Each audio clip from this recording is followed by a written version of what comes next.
Hi friends, welcome to my channel. ఈరోజు మరో కొత్త రెసిపీతో వచ్చామండి. ఫిష్ ఫ్రై అండి. చాలా టేస్టీగా ఉండే ఫిష్ ఫ్రై అండి. ఇప్పుడు ఎలా చేసుకుందామో చూద్దాం. నేనైతే ఫిష్ ముక్కలు తీసుకున్నా అండి. దాంట్లో ఒక అర స్పూను ఉప్పు వేసుకున్నా, 1 స్పూన్ కారం, తగినంత పసుపు, కొంచెం అల్లం వెల్లుల్లి పేస్ట్ అండి. దాంట్లో 1 స్పూన్ అంత నూనె అండి. అవన్నీ బాగా పట్టించాలండి ముక్కలకి మసాలాలన్నీ.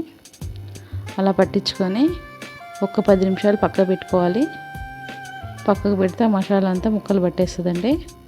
ఇప్పుడు మనం స్టవ్ మీద ప్యాన్ పెట్టేసి ఒక పావు నూనె వేసుకోవాలండి. అది హీట్ ఎక్కాక ఆ చేప ముక్కల్ని దాని మీద పెట్టేసుకోవాలి. పెట్టుకొని మంచిగా ఫ్రై చేసుకోవాలండి.